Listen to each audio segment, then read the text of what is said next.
May 4th, 1945, the Austrian Alps. The Third Reich is in its final convulsive death throes. In a picturesque medieval castle perched high above the village of Itter, a bizarre collection of some of the most famous French prisoners of the war awaits an uncertain fate. Schloss Itter, a former Nazi VIP prison, now holds former Prime Ministers Edouard Daladier and Paul Reynaud, the legendary tennis star Jean Barotra, and even Charles de Gaulle's sister, Marie-Agnès Callot. Their SS guards have fled, vanishing into the surrounding forests. The prisoners are now their own jailers, caught between a defeated regime and an advancing, yet unseen, Allied force. They are free, yet trapped in a gilded cage, knowing that fanatical SS units are still roaming the countryside, intent on executing traitors before the war's end. Their liberation, they realize, must come from a most unexpected source. In the nearby town of Wurgel, a different German officer is facing his own crisis of conscience. Major Josef Gangl, a decorated Wehrmacht officer, has seen enough of the Nazi regime's atrocities. He has already begun secretly collaborating with the Austrian resistance. Now, with the Americans approaching, he makes a fateful decision. He will not order his remaining men to fight a pointless final battle. Instead, he will save the French prisoners at Castle Itter. He knows that a unit of the 17th SS Panzergrenadier Division Götz von Berlichingen, fanatical and ruthless, is moving towards the castle with the explicit intent of murdering the inmates. For Gangl, this is no longer a war for Germany, but a final stand for basic human decency. He dispatches a man on a bicycle to find the Americans. The message from the German major reaches the forward elements of the U.S. 12th Armored Division, specifically the 23rd Tank Battalion, commanded by Lieutenant Colonel John T. Jack Lee. Lee, a tough and pragmatic soldier, is initially skeptical. A German officer wanting to surrender Castle and help rescue French VIPs? It sounds like a trap, but the intelligence is too specific. The risk of leaving such high-value allies to be slaughtered too great.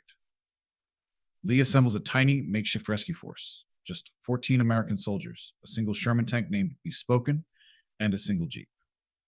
It is a pathetically small force for such a dangerous mission into unsecured territory. They link up with Major Gangl and a handful of his men who have sworn to follow him.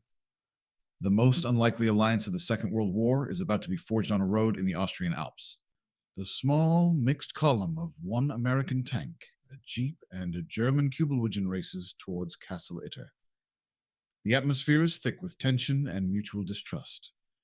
The Americans watch their German allies warily, fingers never far from triggers.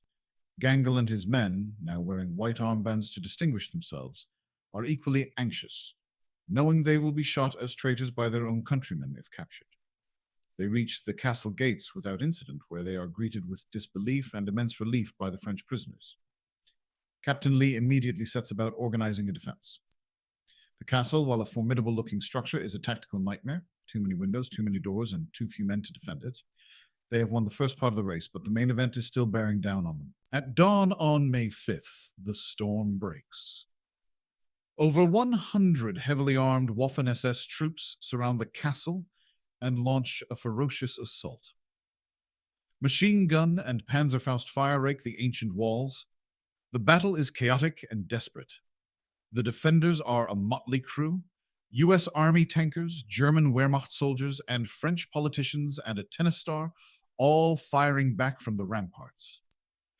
In a pivotal moment, the Sherman tank Bespoken is destroyed by a Panzerfaust, eliminating the defenders' heaviest weapon. The situation is critical. During a lull in the fighting, Jean Barotra, the tennis champion, volunteers for a suicide mission. He will vault the castle wall, using his athlete's agility to dodge through the woods and bring back help. He disappears into the forest, a lone sprinter racing against the clock to save them all.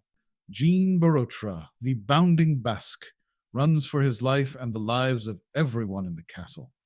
He dodges SS patrols, moving through the dense alpine forest with the same grace he once displayed on the courts of Wimbledon. His mission is to reach the last known American position and guide the relief force back. It is a staggering act of courage.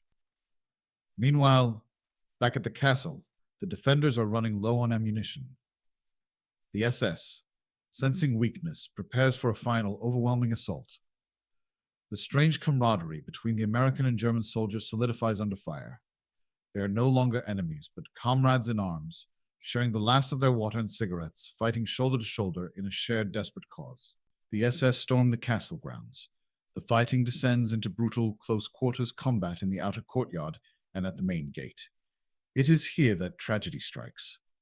Major Josef Gangl, who had fought so hard to reach this moment of redemption, is killed by a sniper's bullet while moving to pull the wounded French Prime Minister Paul Renaud to safety. His death is a devastating blow, but it also hardens the resolve of the remaining defenders. American GIs and German soldiers fall back together, room by room, fighting from the medieval battlements with rifles, machine guns, and grenades. They are minutes from being overrun. Just as the final defensive line is about to break, the sound of engines and gunfire echoes from the valley below. Jean Barotra has succeeded. He has led a relief column from the 142nd Infantry Regiment straight to the castle. American Shermans and infantry smash into the SS flank. The besiegers, caught by surprise, break and melt back into the forest. The siege is over. The gates of Castle Itter are opened, and the remaining defenders, American, German, and French, stumble out into the sunlight, exhausted, bloodied, but victorious. They have held. In the immediate aftermath, the surviving German soldiers from Gangl's unit are not treated as prisoners of war, but as allies. They are given medical treatment alongside the Americans. The French prisoners are finally, truly free. The battle for Castle Itter is over, but the war officially has one more day. The bizarre alliance dissolves as quickly as it formed. The German soldiers are eventually processed into POW camps, their unique story largely lost in the chaos of the surrender. Captain Lee and his men move on to other duties. The battle is relegated to a curious footnote, too strange to be widely believed. The battle for Castle Itter remains one of the most extraordinary episodes of the Second World War. It was the only time American and German soldiers fought side by side as allies during the conflict. It was a battle that pitted the regular German army, represented by the Honorable Major Gangl, against the fanatical ideology of the SS. Gangl's sacrifice, in particular, stands as a powerful testament to individual conscience in a time of universal madness. He chose to die for what was right, not for a doomed regime. The story was largely forgotten for decades, a strange, almost mythical tale from the war's final hours. But it endures as a powerful reminder that even in the darkest of times, the lines between enemy and ally can be redrawn by the fundamental choice between humanity and barbarism.